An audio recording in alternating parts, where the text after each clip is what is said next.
Next question है question number 7। भूमि के एक बिंदु से एक 20 मीटर ऊंचे भवन के शिखर पर लगी एक संचार मीनार के तल और शिखर के उन्नयन कोण क्रमशः 43 डिग्री और 60 डिग्री है। मीनार की ऊंचाई ज्ञात कीजिए। क्या करना है? सबसे पहला काम हमारा क्या होता है? डायग्राम बनाएं। एक बार इस स्थिति को इमेजिन करो कि क्या है इसमें, क्या क्या है। एक तो भूमि पर एक बिंदु है, इससे क्या है 20 मीटर ऊंचे भवन के शिखर।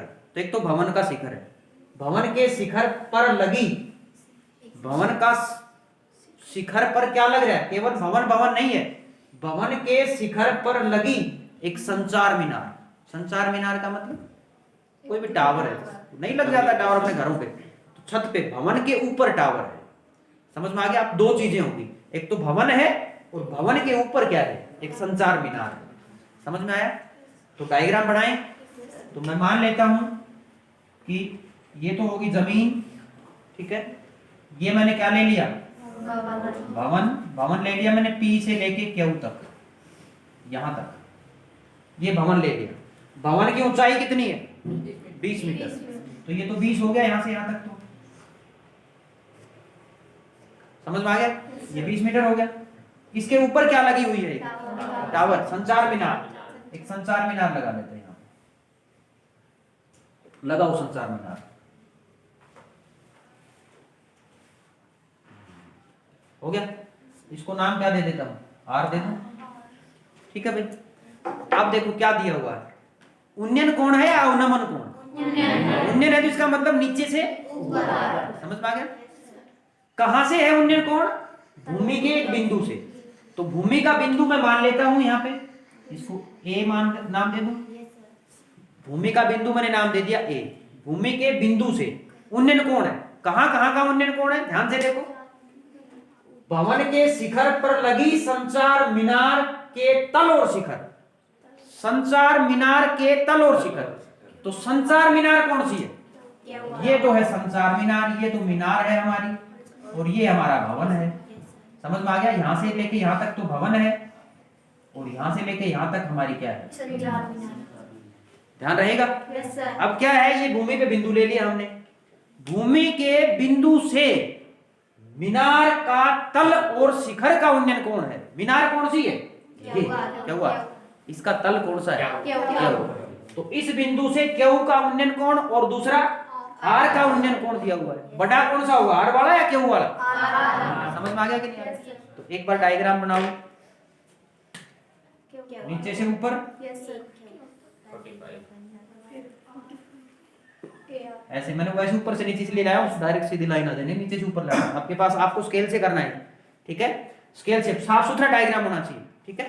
पेंसिल यूज कर लेना, ऐसे ज्यादा टाइम नहीं लगाना, कम टाइम में सुंदर डायग्राम बनाना है।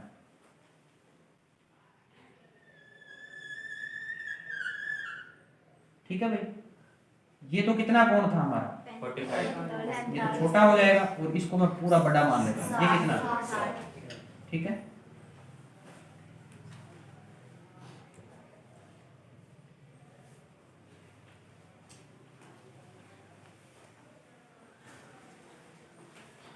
ठीक है भाई। अब हमारे से पूछा क्या है इसने? मीनार की ऊंचाई ज्ञात कीजिए। तो मीनार की ऊंचाई कौन सी है? क्या हुआ? इसको मैं क्या मान लेता हूं? इसको H मान लो भाई, इसको मैंने मान लिया H, और ये 20 दे ही रखी है, ठीक है। तो सबसे पहले तो हमें H निकालनी है। तो आप बताओ, क्या H किसी समकोण त्रिभुज की भुजा है? कौन सी समकोण त्रिभुज की भुजा है H? फिर हाँ क्यों बोल रहे हो? समकोण ये H त्रिभुज की भुजा तो है, लेकिन वो त्रिभुज कौन सी है? RQA। ये समकोण नहीं है। समझ में आ गया? तो समकोण त्रिभुज कितनी बन रही है इसमें? दो। कितने बच्चे बता सकते हैं दो कौन कौन सी? शाबाश, दो। कौन कौन सी है बताओ? QPA, एक तो ये होगी और एक दूसरी RPA। पिछले क्वेश्चन की तरह से ही हो गया। ये किसी पर्टिकुलर राइट एंगल ट्रायंगल का तो नहीं है साइड, लेकिन क्या है, हम एक हिस्सा जरूर है। बड़ी त्रिभुज जो बड़ी त्रिभुज की साइड है उसका एक हिस्सा है h। यदि पूरी में से पूरी अपने पास ये आ जाए भुजा तो उसमें से ये घटा देंगे हम, ये कौन सी 20 घटा देंगे। अगर 20 घट जाएगी तो ऊपर क्या आ जाएगी, समझ में आ गया। तो ये 20 दे रखी है, 20 पूरी त्रिभुज की भुजा कब आएगी। अब आपको ये देखना है जो त्रिभुजें बढ़ती है ना, जो त्रिभुजें दो बढ़ेंगी तो उसमें एक भुजा कॉमन मिलेगी, तो कॉमन कौन सी है, एक। तो एक बार छोटी त्रिभुज लेके और वो कॉमन भुजा निकालो, ठीक है। या तो कॉमन दी हुई मिलेगी, अगर ये कॉमन दी हुई ये मिल जाती तो पहले हम ये निकाल लेते थे, ठीक है। इसमें हाइपोटेन्यूज दोनों की अलग अलग है, कुछ भी कॉमन नहीं, ना इनकी जरूरत है तो उनको हमें नहीं करना यूज, हमें इन दोनों को करना है, लंब और आधार को। लगभग इन क्वेश्चंस में लंब बटा आधार टेंजेंट ही लगेगा, लगभग, सभी में नहीं। समझ में आ गया। तो एक बार छोटी त्रिभुज ले लेते हैं। छोटी त्रिभुज से मैं क्या निकालूंगा, एपी को एक्स मान लूं मैं, बार बार एपी नहीं लिखना पड़ेगा। एक और बच्चे अक्सर गलती करते हैं कि इसमें एक्स तो मानते नहीं और उनके सॉल्यूशन में एक्स मिलता है, वो टेपते हैं क्वेश्चन को, नकल मार के लिखते हैं, और जब चेक करता है एग्जामिनर उसको 0 मार्क्स दे देता है। तो ध्यान रखना ये एक्स वगैरह पूरा डायग्राम, पहले डायग्राम मेन है इसमें, उस डायग्राम के अकॉर्डिंग ही चलेगा। और क्या कर देते हैं बच्चे अक्सर, अगर एग्जाम में क्या कर देते हैं, पूरा डायग्राम बना देंगे, पॉइंट्स नहीं लिखते, ना ही एच वगैरह लिखते, और सवाल पूरा खींच देते हो, आधा घंटा तक लगे रहेंगे और सारा सवाल कर दिया नकल मार के, फिर आपकी कहेंगे 6 नंबर तो मेरे ये पक्के हो गए, 5 नंबर तो, अरे 5 नंबर कहाँ, 0 मार्क्स मिलेगा उसमें, ठीक है। तो डायग्राम मेन है। एक्स क्या है, सवाल में एक्स दिया हुआ था क्या, फिर सवाल में लिख रखा था ये पॉइंट कौन है, पी कौन सा है, ये तो अपने अपनी तरफ से नाम दिया हमने, ठीक है। तो ये मेन बात है, ये लिखनी है, इसी के अकॉर्डिंग चलना है। तो छोटी त्रिभुज का नाम बताओ, त्रिभुज ए पी क्यू में, बोलो भाई क्या लिखूं, पी क्यू बटा एपी बराबर, हाथ उठाओ क्या आएगा, पी क्यू बटा एपी क्या आएगा यहाँ पे, शाबाश। अब सभी को पता होना चाहिए, बोलो क्या आएगा, समझ में आ गया। एपी लंब है बटा आधार, लंब बटा आधार क्या होता है, टेंजेंट। समझ में आ गया सभी को। 10 एंगल कितना है बोलो, 10 के साथ है, ये कौन छोटा कितना है, 45। पी क्यू का मान कितना है, 20 बटा एपी का मान बराबर 10 45, 10 45 कितना होता है, बटे की संख्याएं कैसे सोल्व होती हैं, बीच में बराबर का निशान हो, आर पार गुणा कर, तो x और 1 की गुणा x आ जाएगी बराबर 20। x का मान क्या आ गया, समीकरण नंबर 1 नाम दे दो। किसी बच्चे को कुछ पूछना है, समझ में आ गया सब। नेक्स्ट चले आगे, कौन सी त्रिभुज, आर पी ए में, बोलो भाई भुजा आर पी बटे एपी बराबर 10 शाबाश, ठीक है। आर पी कितना है, आर पी एच प्लस 20 कर दो, एच प्लस 20, एच प्लस 20 बटा एपी कितना है भाई, 20। एपी अभी निकाला था हमने, एपी तो आया था 20, सीधा मान रख दो 20 बराबर 10 60 कितना होता है, √3। आप लिख देना एपी बराबर 20, कहां से, समीकरण 1 से। हम समीकरण 1 से 20 निकाल चुके हैं, दे देना, कारण दे देना, ठीक है भाई। अब क्या करना है, बराबर का निशान है बीच में, दोनों तरफ बटे की संख्याएं, क्रॉस मल्टीप्लिकेशन, तो इसकी एक के साथ क्या जाएगी गुणा, h प्लस 20 बराबर 20 की √3 के साथ गुणा। समझ में आया कि नहीं आया। हमें क्या निकालना है, h क्या करेंगे, h की तरफ और कौन है, 20 है, दूसरी साइड जाएगा, किस में हो जाएगा, h का मान कितना आ गया, 20 दोनों में कॉमन है, 20 को कॉमन निकाल लेता हूं मैं, यहाँ पे 3 बच गया, या तो 20 बाहर जाती उससे भाग कर देते हैं, 20 को 20 से भाग करेंगे, तो यही आ जाएगा कितने मीटर, तो आप लिख दोगे, अतः मीनार की ऊंचाई बराबर 20 × √-, मीनार की ऊंचाई बराबर 20 × √3 - 1 मीटर। समझ में आया कि नहीं आया, समझ में आ गया। सबसे मेन डायग्राम है, डायग्राम बनाओ, दो त्रिभुज जो बनती हैं, एक बार छोटी त्रिभुज पे ट्रिग्नोमेट्री लगाओ, एक बार बड़ी पे लगाओ, जो दे रखा है उसको रख दो, जो निकालना है वो अपने आप समीकरण में से आ जाएगा। ठीक है, समझ में आया कि नहीं आया? नेक्स्ट क्वेश्चन देखिए, क्वेश्चन नंबर नेक्स्ट क्वेश्चन है क्वेश्चन नंबर 8। एक पेडेस्टल के शिखर पर 1.6 मीटर ऊंची मूर्ति लगी है। कहां लगी है? एक पेडेस्टल के शिखर पर। ठीक है, एक पेडेस्टल के शिखर पर। वही जैसे पिछले क्वेश्चन में क्या था, एक भवन था उसके शिखर पे था, अब किसके शिखर पे? ये भूमि ले लेता हूं, ये मैंने पेडेस्टल ले लिया, यहां से यहां तक ए भी नाम दे दूं इसको? लिख भी लेते हैं ताकि ध्यान रहे।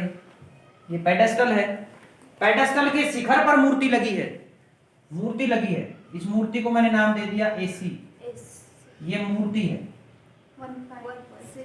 ठीक है। अब की बार इसकी ऊंचाई दे दी 1.6। पिछले में क्या था? भवन था, पिछले में भवन दे रखा था। अब की बार पेडेस्टल, ये ऊपर वाला दे दिया, इसमें सॉरी मूर्ति दे दी। ठीक है, अब क्या कहा है इसमें, ध्यान से देखो। मूर्ति लगा दी भूमि के एक बिंदु से, भूमि के ऊपर एक बिंदु हमने ये ले लिया P।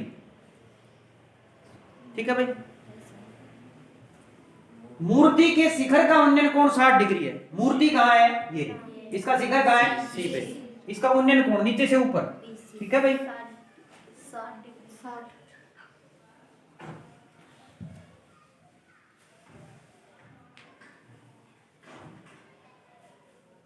ठीक है। इसका शिखर का उन्नयन कोण कितना है?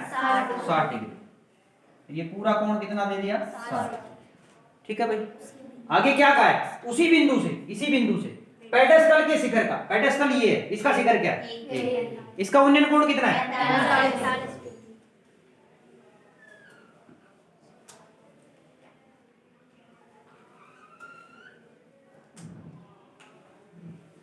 समझ में आ गया? तो ये पूरा तो था 60 और ये था 45, ये 45 हो गया और ये 60। समझ में आ जाएगा? ध्यान रहेगा?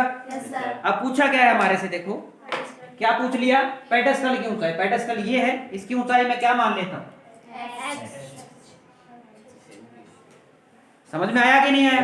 कितनी समकोण त्रिभुजें हैं? दो। ठीक है, तो एक बार छोटी त्रिभुज हमें क्या फाइंड आउट करना पड़ेगा? AB बेस, क्योंकि इसमें कॉमन भुजा कौन सी है दोनों में? एक तो बड़ी त्रिभुज बन रही है PBC और दूसरी PBA। दोनों की कॉमन भुजा कौन सी है? PB। तो हमें इस PB की जरूरत पड़ेगी। एक बार छोटी त्रिभुज में लगा लेते हैं, ट्रिग्नोमेट्री लगाइए। त्रिभुज PBA एक बार छोटी में लगा लेते हैं, फिर बड़े में लगा लेंगे। बड़े में होगा नहीं, दोनों समीकरण सोल्व करनी पड़ेगी हमें, वैसे नहीं होगा। ठीक है, PBA में इसको x मान लूं क्या? डायरेक्ट लिख दूं h बटा x? डायरेक्ट लिख दूं, भुजाएं आप लिखते रहना। h बटा x क्या हो जाएगा? h बटा x कितने बच्चों को पता है? h बटा x क्या हो गया बोलो? समझ में आ गया? तो tan कितना? 45, tan 45। समझ में आ गया? तो tan 45 का मान रखो ना, हमें h पता ना x पता, tan 45 एक होता है। x उधर जाके किस में हो जाएगा? गुणा में, चाहे क्रॉस मल्टीप्लाई कर लो, एक ही बात है। h बराबर x, ये आ गया हमारा रिलेशन, आ गया, मान किसी का नहीं आ रहा। ठीक है, अब दूसरी त्रिभुज में लगा लो। त्रिभुज का नाम बोलो, क्या है? CBC में लगाओगे, बड़ी त्रिभुज में। बड़ी त्रिभुज की सबसे ऊपर परपेंडिकुलर लिखते हैं। परपेंडिकुलर क्या है? BC H, और उसमें क्या हो जाएगा बोलो? सीधा डायरेक्ट लिखूंगा मैं, डायरेक्ट लिखूंगा मैं, HX में लिखूंगा डायरेक्टली। वो PB आप लिखते रहना, PB एक स्टेप में लिख देना, BC बटा PB बराबर tan 60। ठीक है, हाँ क्या आएगा? H plus 1.6। समझ में आया कि? तो आ जाएगा H प्लस 1.6 अपॉन X बराबर tan 60। समझ में आया कि नहीं आया? अगले स्टेप में क्या करेंगे, हम मान रख देते हैं, रख दो। H प्लस 1.6 बटा X बराबर √3। ठीक है भाई, X उधर जाएगा तो किस में हो जाएगा? गुणा में। तो H प्लस 1.6 बराबर √3x, समीकरण नंबर 2। ठीक है भाई, H और X में दो समीकरणें बनेगी। h और x में दो समीकरण बन गए। अब यहां से आप x का मान निकाल के h में रख सकते हो या h का मान निकाल के x में रख सकते हो। अगर दोनों तो पूछता तो हमें दोनों फाइंड आउट करने पड़ते, तो एक बार किसी का भी रख लो फिर दूसरे का हमें निकालना पड़ता। लेकिन इस क्वेश्चन में क्या पूछा है? पेडेस्टल की ऊंचाई। पेडेस्टल की ऊंचाई का मतलब h पूछा है, तो हमें क्या नहीं चाहिए? x। तो यहां से मैं x को एलिमिनेट कर देता हूं, x का मान रख देता हूं किसमें? h में। समझ में आ गया? तो x का मान रख देता हूं इसमें। x का मान क्या है? h। x की जगह पे h रख दूंगा तुमने, ठीक है। तो समीकरण 1 से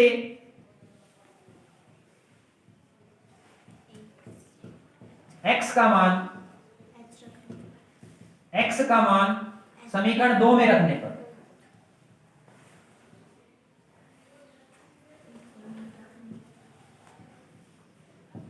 या आप डायरेक्ट भी लिख सकते हो समीकरण 1 व 2 से, डायरेक्ट 1 व 2 से सीधा आ जाएगा, ठीक है।